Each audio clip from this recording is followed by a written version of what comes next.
quick hits segment. Again, it was probably foolish of me to think that was going to be quick in general. Let's move on to the Kings, who have quite a few, I think, roster questions, undoubtedly, but ESPN.com went through the entirety of the NBA and went through every roster's biggest hole heading into the season.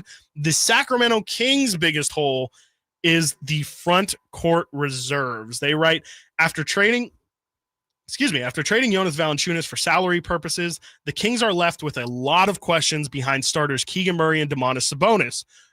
Journeyman Drew Eubanks and a second-round pick Maxime Reynaud will battle to back up Sabonis at center. Meanwhile, DeMar DeRozan is probably Sacramento's de facto backup four, clearing minutes for the team's the team's deep wing rotation. I think that's interesting. I don't know if I would go with that as my biggest hole in the Kings roster, but I do nonetheless think that it is a problem. Obviously, you have Drew Eubanks, who, as they put, is a journeyman. You have Maxime Reynaud, who hasn't played a second of NBA actual basketball. And I still think it should be noted that Maxime, again, wasn't asked to be a high-level defender at Stanford. As a matter of fact, was pretty much told the opposite, was told, we need to keep you out of foul trouble because of how important you are to the offensive end. And so I just think that there's going to be a lot of warts and development that need to happen with Maxime with the defensive end of the floor, which pretty much does give Drew Eubanks a little bit of a clearing. I know today is the day that Dario Saric is able to be traded. A lot of people don't expect Saric to be on the roster come first game, but he nonetheless is an option. And I guess you would have to have the conversation of Drew Eubanks versus Dario Saric. I think for me, it's just really, I think I would more fall into give Maxime those minutes, but knowing the situation Doug is in, and it's not as if it's a high pressure win now situation 100%, but I just think with Eubanks being a veteran guy, with Saric, again, being a veteran guy, I think at the very least, the first 15 to 20 games, I would expect those guys to be in the rotation, see what they can give you. Give Maxime a little bit of room to learn and to get comfortable and to maybe fill out his body a little bit more. But nonetheless, I mean, even the more I talk about it, I feel like front court reserve absolutely is an issue. I have Saric as the backup center. I think Eubanks, to me, they're a little bit interchangeable just in terms of like where they're at in terms of tiers. Like neither of them are anything you're going to be excited about. Frankly, both of them are probably better off as third options than as your backup. But I've just seen Sarge do more. Again, it's not really even a massive compliment or a backing for me of Saric. It's more just of the two. And Kyle, please, I don't know if you have many thoughts on the Saric versus Eubanks comparison. Mm-hmm. To me, it's more just Eubanks is a little bit more traditional of a strong inside presence, and Saric provides a little bit more stretching, but I don't know if you would want to run Saric out as the primary backup center. No. Alan reached out to multiple people in the Denver area about what was going on with the Saric thing, and they were like, he was unplayable. Just simply unplayable, like not an NBA player last year on the Nuggets. And the Warriors had benched him too at one point. This is a multi-year run of Dario Saric being unplayable, but somehow getting money. My kind of philosophy on the backup four is that it can't be DeMar DeRozan. No, because I completely I should have pointed that out. I completely disagree with them saying DeMar DeRozan's the de facto just backup. Can't happen. It's not happening. I've seen Aaron Gordon just demolish that dude in the post. There's just nothing. Nothing you can do about that. If you can shoot 36% on corner threes, you can play backup four for the Sacramento Kings. That's any of them. Isaac, Maxime, Eubanks, anyone. If you can hit Saric, if you can hit 36% on corner threes, that's all we're asking you to do as the backup four. And just not get beat on defense. But even if you do get beat on defense, we'll still play you.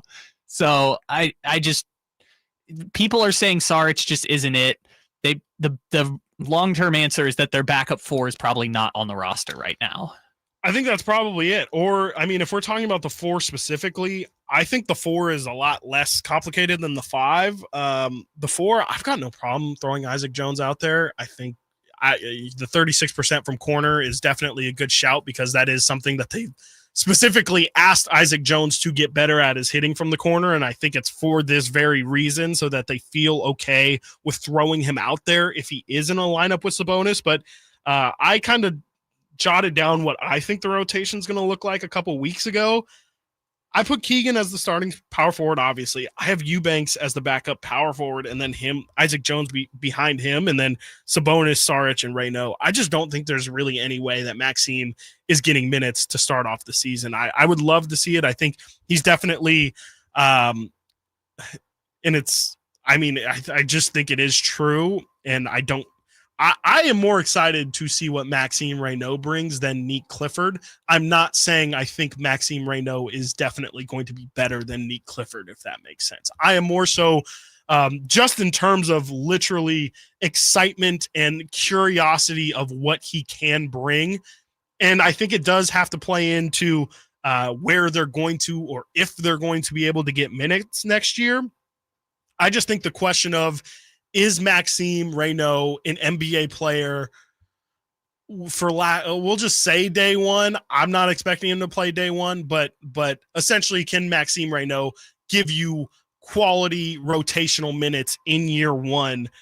I'm more excited and think that that's going to play a bigger role in the Kings season, good or bad, than what Nick Clifford's going to do. And I guess I can explain that a little bit more on the other side of the break, because I do think that really in itself presents a really fascinating question about what the Kings' minutes in their rotation is going to look like this season. We also got to get into Dennis Schroeder winning Eurobasket MVP along with the gold medal. Is he a Hall of Famer? We talked about it on Friday. We'll talk about it next right here. Alan Style Show, Sactown Sports. Sacramento weather. Let's just wrap up this Kings conversation that we were having in the last segment. More so, and this is, again, I feel like this has become a staple of mine, is conversations that I have with people that spark questions that I just don't think of. And Kyle and I on Friday had one where one of my friends was just kind of loosely throwing around that Josh Jacobs was the top 5 running back of this era. And, we just had a lengthy conversation, Kyle and I did on Friday, about if that was even true. And of the same ilk, I had a friend who, when I was in Chicago, actually asked, who between the Kings rookies, if you had to guess now, is going to get more minutes between the two of Maxime Reynaud and Nick Clifford?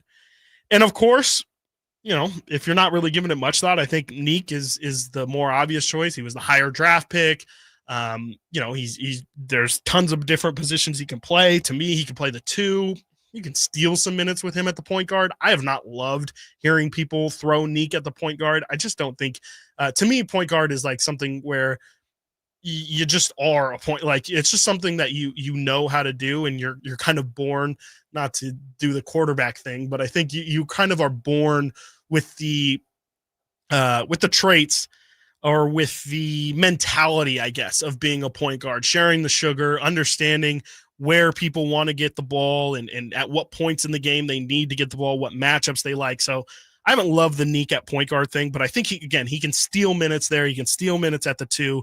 He can steal minutes at the 3. But I think the real nitty gritty of the question is, that's all fine and dandy, but he has no clear path to minutes, where we just laid out where Maxime Reynaud, in theory, he could be the backup center. I think the Kings feel very comfortable and want to get very comfortable with Maxime and Sabonis on the floor at the same time. So that, again, gives Maxime a little bit more of a clear path. Again, he's got to clear Isaac Jones, who was not, he's a 2-way player last year. He's clearing Drew Eubanks, who was journeyman, could have been out of the league.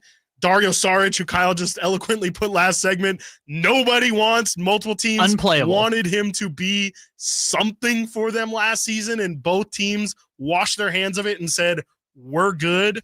So, it's just, for in my opinion, I think the answer is actually Maxime, just because he has the more clear and obvious route to minutes.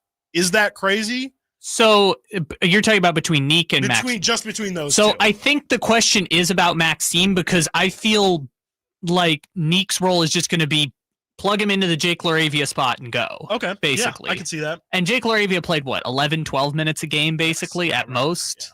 Then he got hurt. I think he only played 20 games on the Kings, which is still insane that they gave up what they did for 20 games of Jake LaRavia.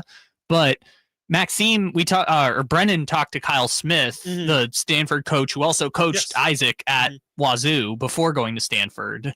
And he talked about Maxime is probably a 4 and Isaac is a 5. Right, yes. Now, Isaac probably can't make it as a 5 in the NBA, but just because he's only 6'8", but it's his skill set is more attuned to a 5. Yes.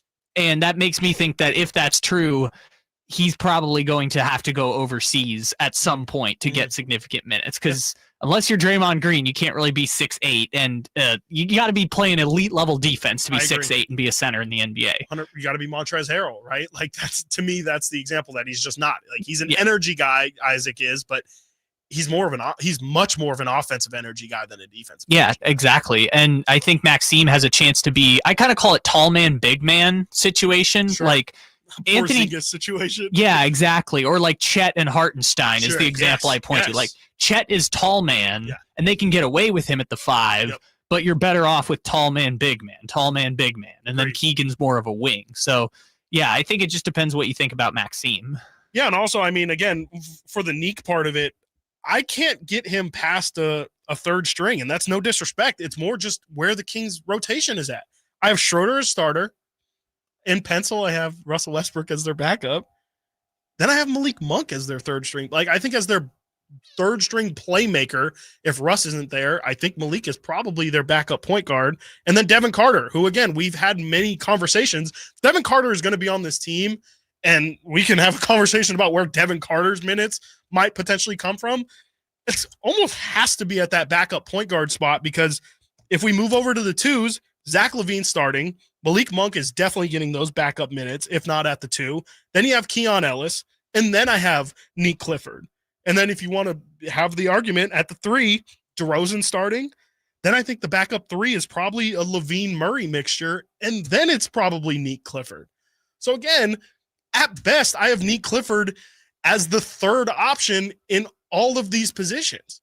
And again, it has nothing to do with where I think Neek Clifford's at in his development or how good or bad I think he's going to be.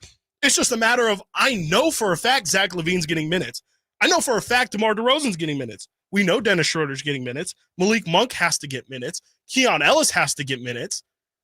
And then Keegan Murray, is he going to get all of his minutes at the 4? Maybe. I don't know. Are we going to play Keegan, Reyno, and Sabonis together? I'm not sure. That seems like it's maybe too big, maybe a little too slow. It depends how the Kings want to play this year. We really don't even know in terms of style. I would assume they're going to play a lot more of a half-court offense this year, with DeRozan kind of being the main hub. I know they want to play Zach LaVine and run as much as possible, but I said it before the season, or before the offseason even started. I thought the Kings' best route to success this year, if they really truly wanted to be successful, was to be a gritty, defensive-minded team that, has enough offensive superpower or star power, or whatever you want to say, to sneak through and end up getting 105, 110 points. But I think they would have had to win on defense. Their identity is going to be tough this year, but I just don't really see a clear path to minutes for Neek Clifford. And for that reason, if you were to ask me today, who do I think will get more minutes this season, I just think Maxime Reyno has a more open path.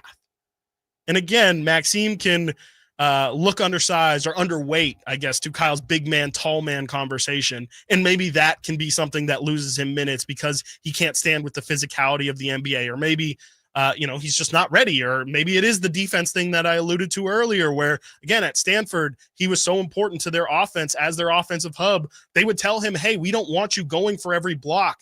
And so that, I think, mentally, when you have that mentality for a couple years, your development is going to be a little bit further back in terms of just, hey, I just know when somebody drives like that, I need to go to the other side to be that weak side rim protection. Is that in Maxime Reyno's brain just off of intangibles, or is that something that he's going to have to learn with time? And frankly, that's something where it needs to be an instinct. It can't be something that you think about, because the NBA happens so fast and moves so fast. And speaking of moving fast, the Kings' fast point guard, Dennis Schroeder, is on his way to the Hall of Fame. Are we going to do it? I guess we're really going to have that conversation. Is Dennis Schroeder a Hall of Famer? We'll talk about that on the other side. You're listening to the Allen Styles Show, Sactown Sports. Coverage varies by plan. View contract